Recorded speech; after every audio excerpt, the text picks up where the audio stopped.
Maka dari itu Nabi Sulaiman alaihissalam di dalam doanya, wadkhilni birahmatika fi ibadikas salihin. Jangan kagum, jangan tertarik kepada orang yang pintar misalnya, jangan tertarik. Mempunyai titel ini, jangan tertarik. Pandai berpidato, jangan tertarik. Lihat dulu berisi apa hatinya, kemana sambungannya. Karena manusia apa kata hatinya, hati apa kata sambungannya, kemana kuatnya sambungannya.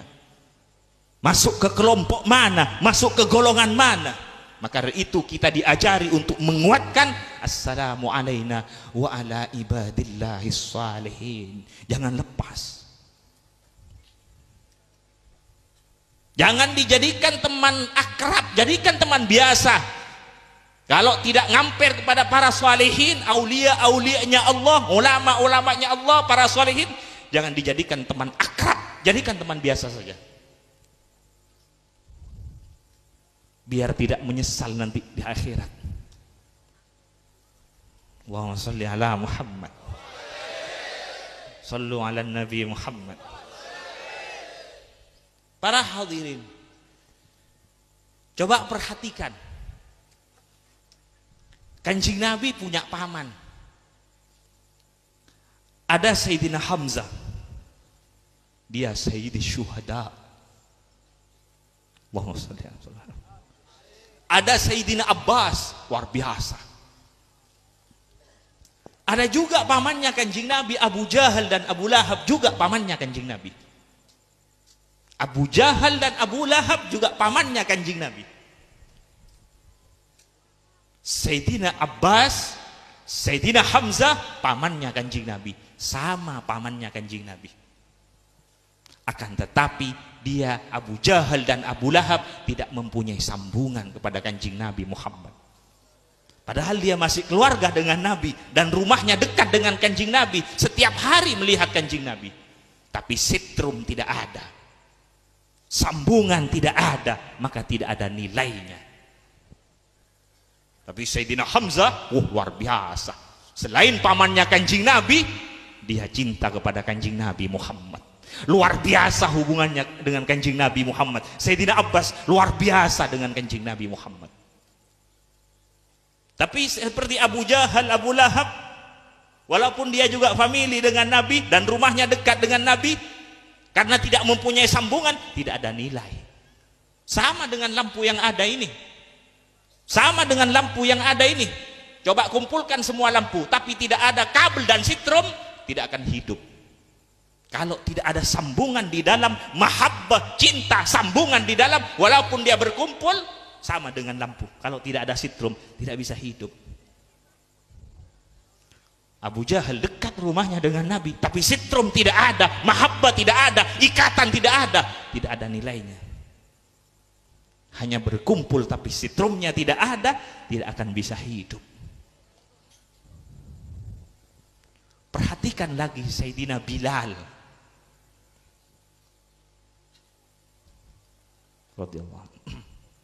Sayyidina Bilal ini budak, bukan hanya pembantu, budak. Dan orang hitam, tidak ganteng orangnya. Seperti orang negro. Ketika Kanjeng Nabi Isra Mi'raj, setelah turun dari Isra Mi'raj, menyampaikan ke Sayyidina Bilal, ya Bilal, apa yang kamu amalkan? Kok sampai bunyi sandal kamu didengar di surga? Bunyinya sandalnya Sayyidina Bilal didengar oleh Kanjeng Nabi di surga ketika Kanjeng Nabi Isra Mi'raj. Kalau urusan sholat sunat, semua kita sholat sunat, tapi mengapa tidak sama dengan Sayyidina Bilal? Karena ada nur yang masuk ke Sayyidina Bilal, yaitu nur wajahnya Kanjeng Nabi Muhammad, nur nubuahnya Kanjeng Nabi Muhammad yang langsung. Sampai Kanjeng Nabi menyampaikan, ishtaqatil jannah, surga ini kangen, surga ini rindu kepada Bilal. Ini ishtaqatil jannah, wahwa surga ini rindu kepada Bilal. Ini kalimat yang keluar dari lesannya Kanjeng Nabi Muhammad. Satu kali dipuji Kanjeng Nabi, tidak bisa dikejar dengan pujiannya orang sedunia. Pujiannya Kanjeng Nabi satu kali azim indallah subhanahu wa ta'ala. Siapa yang tidak tahu Bilal? Setiap masjid-masjid Bilal, siapa khotibnya, siapa Bilalnya, siapa Bilalnya, siapa imamnya, siapa Bilalnya. Sampai surga. Kalau orang tidak tahu Bilal, mungkin belum pernah ke masjid. Namanya dikenal di masjid-masjid, dipuji oleh Rasulullah sallallahu alaihi wasallam. Ini pujian bukan keluar dari lisannya siapa, tapi keluar dari lisannya Kanjeng Nabi Muhammad sallallahu alaihi wasallam. Allahumma shalli ala Muhammad. Bila orang sudah nyambung kepada Kanjeng Nabi Muhammad, melihat wajahnya Kanjeng Nabi Muhammad sampai nanti di surga.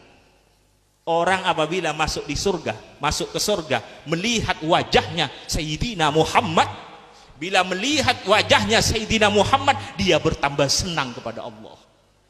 Sudah di surga senang, sudah senang kepada Allah, bila melihat wajahnya Kanjeng Nabi Muhammad, dia tambah senang kepada Allah, tambah puas kepada Allah, tambah nikmat, tambah puas, tambah senang kepada Allah.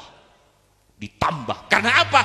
Karena nur wajahnya Kanjeng, karena memperoleh tambahan dari nur wajahnya Sayyidina Muhammad sallallahu alaihi wasallam. Azim. Setiap melihat wajahnya Kanjeng Nabi Muhammad,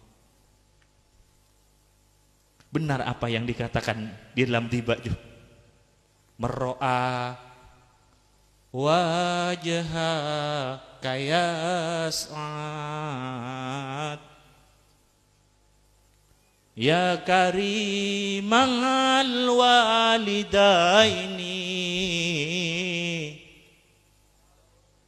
Barang siapa yang melihat wajahmu, pasti gembira, pasti bahagia, pasti beruntung. Allahumma shalli ala Muhammad. Maka dari itu, jangan sembarang kepada orang yang mempunyai ikatan kuat kepada orang yang soleh. Walaupun dia bukan orang yang soleh, tapi mempunyai ikatan kuat kepada orang yang soleh, kepada Kanjeng Nabi Muhammad, jangan sembarangan. Karena dia sudah berantai. Jangan macam-macam dengan orang yang nyambung kepada Kanjeng Nabi Muhammad, kepada orang yang soleh. Jangan macam-macam. Jangan sembarangan. Karena dia nyambung kepada rantainya Allah. Para hadirin tahu rantai kan? Coba rantai diikat di atas. Bila digerakkan di atas, di bawah pasti akan bergerak. Bila di bawah digerakkan, sampai ke atas pasti akan bergerak. Bila disakiti orang yang nyambung kepada para solehin, sampai ke atas ikut sakit. Hati-hati kepada orang yang nyambung kepada Kanjeng Nabi Muhammad, kepada orang yang saleh. Maka dari itu kita diajari supaya terus menguatkan, terus memperbarui, terus menguatkan hubungan kita, ikatan kita ketika berada di dalam sholat, ketika berada di hadirat Allah. Assalamualaikum ayuhan nabiyyu wa rahmatullahi wa barakatuh. Assalamu alayna wa ala ibadillahis salihin. Alhamdulillah. Alhamdulillah. Orang saleh di dunia ini tidak pernah kosong dari orang yang saleh. Di dunia ini tidak pernah kosong dari aulia. Di dunia ini tidak pernah kosong dari pewarisnya Kanjeng Nabi Muhammad sampai akhir kiamat nanti. Sampai dekat akhir kiamat, di dunia ini tidak pernah kosong dari pewarisnya Kanjeng Nabi Muhammad, dari para aulia salihin. Alhamdulillah, tidak ditinggal oleh Allah umatnya Kanjeng Nabi Muhammad, tidak ditinggal oleh Allah umatnya Kanjeng Nabi Muhammad. terus ada penggantinya, aktob, anjab, sadat, ahbab, terus ada penggantinya. Cuman ada yang samar, ada yang sangat samar, ada yang nampak, ada yang masalah penjelasan tentang ruh ya. Apakah ruh-ruh yang sudah meninggal itu atau yang mati itu saling bertemu? Itu pertama. Yang kedua, apakah ruh-ruh yang sudah mati bisa bertemu dengan ruh-ruh yang masih hidup? Ya. Nah, yang ketiga adalah apakah selain Nabi Muhammad SAW yang bisa menanyakan kepada orang-orang yang sudah meninggal, apakah para sahabat atau para tabi'in dan lain sebagainya bisa juga Baik. Untuk mempertanyakan hal-hal tersebut. Terima kasih. Assalamualaikum warahmatullahi wabarakatuh. Ya. Assalamualaikum. Pertama, apakah ruh yang udah meninggal ketemu sama yang udah apa? Ya ketemu, Pak. Ketemu. Mau, Pak? Saya tunjukin.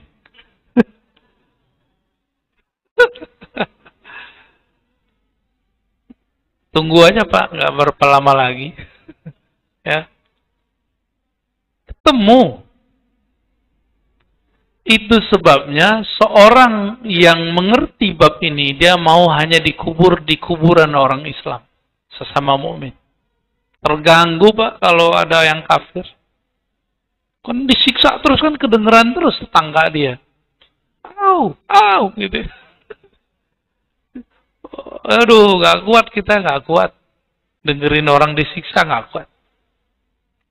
Maka kadang-kadang kita diminta ditidurkan kalau dikubur ntar.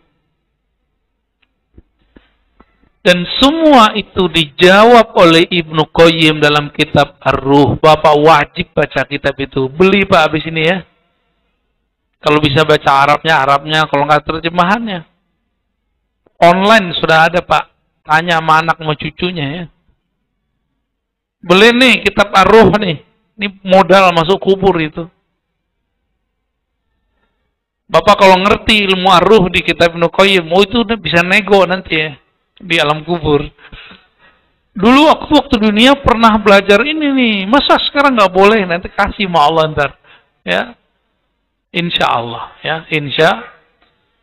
Yang kedua, bisakah orang yang sudah meninggal ketemu orang yang hidup? Dijawab oleh Ibnu Qayyim dengan kisah yang banyak sekali. Dan riwayat yang banyak sekali. Bisa. Saya kasih Bapak satu hadis saja. Di riwayat Bukhari. Nabi Musa udah mati belum? Udah mati. Ketemu Nabi Muhammad nggak? Dilihat Nabi Muhammad nggak lagi sholat di kuburnya? Semua para Nabi udah meninggal. Benar. Ketika sholat di Masjidil Aqsa, semuanya hadir.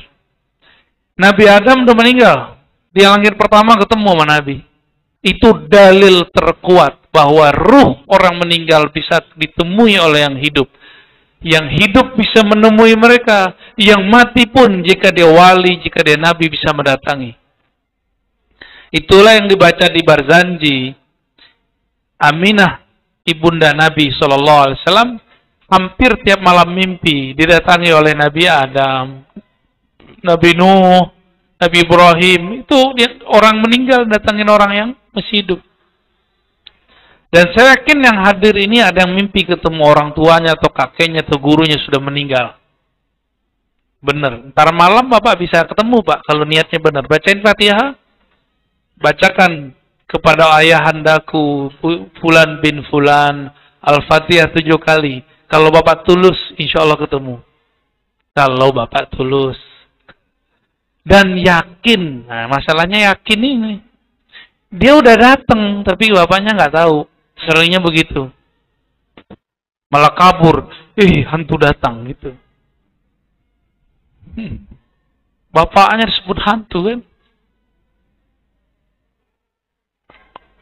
Ibnu Qayyim menukil kisah-kisah yang terjadi di zamannya dan zaman sebelum dia. Dan sampai zaman ini saya melihat, mendengar kejadian serupa terjadi. Kejadian lagi. Cuma kita nggak boleh sebutkan. Ya. Dan itu bukan korin, bukan jin. Ya. Karena jika ruh orang meninggal datang, itu beneran dia. Itu beneran dia. Ya. Ada seseorang berutang sama saya dulu. Waktu kita masih mahasiswa. Duit 500.000, sejuta. Lagi mahasiswa, teman-teman dulu banyak gak tuh? Banyak. Meninggallah yang ini. Saya udah bilang sama dia dulu, Bang, ente jangan ngamalin zikir setan ini. Jadi dia punya zikir iblis. Zikir tapi zikir iblis, Pak. Ada tuh torikotnya tuh. Torikot iblis ya. Azaziliyah. Dia amalin, saya bilang, Bang, hati-hati. Kawan saya satu meninggalnya kepalanya di WC, Allah benturkan lewat malaikat maut ke WC. Pluk. Tersungkur Pak, kepalanya itu. Dan saya sudah dengar 2 orang dan sudah melihat 2 orang kejadian itu. Zikir setan, ya. Dia merasa dirinya adalah Allah. Datang Pak, hari ke-7 datang dia. Diem aja mukanya kayak gak jelas, ya, kayak ketakutan.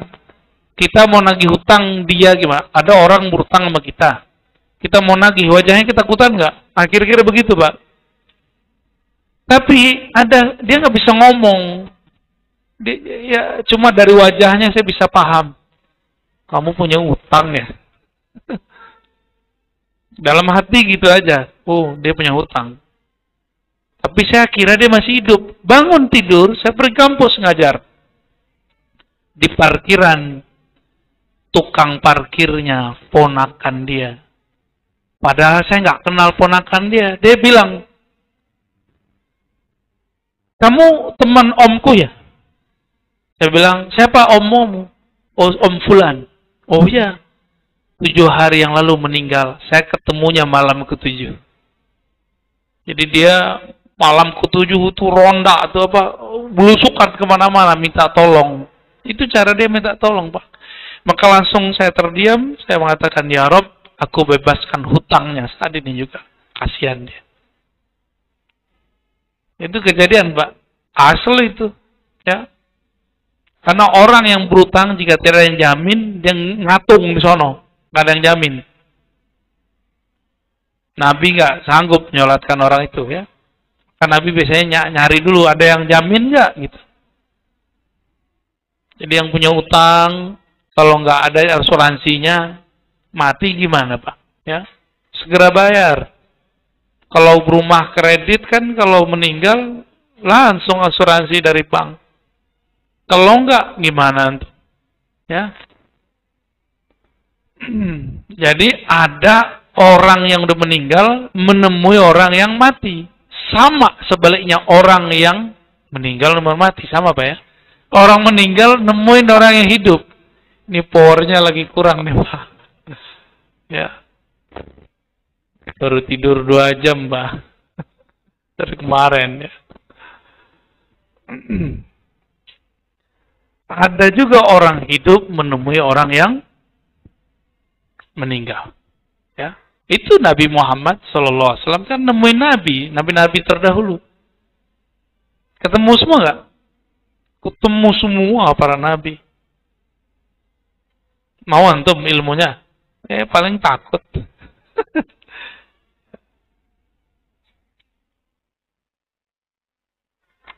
Yang ketiga tadi apa? Selain Nabi bisa nggak? Ya bisa, ini kan Nabi ngajarin. Jika engkau berjalan melewati kuburan, bacalah Assalamualaikum. Itu kan ngajak ngobrol, Pak. Kita kalau baca Assalamualaikum berarti mau kenalan kan? Assalamualaikum. Nah, mau bertamu kita. Untungnya kita nggak bisa dengar semua. Kalau bisa dengar semua, berebut. Mereka bilang, kirimin Fatihah dong, bang, Fatihah bang, kirim dong, bang. Begitu kalau antum mau dengar. Ya. Saya punya guru, kan saya udah cerita sebelumnya. Guru saya Syekh Muhammad Nuruddin Al-Khalidi. Mau ke surau gurunya. lewat kuburan tahun-tahun 70-an. Tahun 70-an ya. Bapak udah hidup kan, udah lahir kan? Udah nongol di dunia ya. Tiba-tiba sir dia membimbing, mengatakan bacakan Fatihah untuk orang yang dikubur. Dia bacakan. Dia dengar saat itu orang kayak dapat kiriman makanan, makan mereka semua. Kayak di warung Padang itu Pak, punya plok semua gitu. Dia dengar. Dengan telinga apa dia dengar itu? Tentu dengan telinga ruhaninya. Karena yang bisa mendengar ruhani cuma ruhani. Tapi kalau salafi nggak percaya Pak. Nggak percaya dia. Dia anggap itu khurafat. Yang tahu alam gaib cuma Allah. Lah terus hadis Nabi berinteraksi alam gaib apa dong? Yang tahu alam gaib cuma Allah. Dan orang-orang yang diizinkan oleh Allah. Nabi diizinkan, ulama yang ahli qalbu diizinkan. Ya. Tafadhal azan.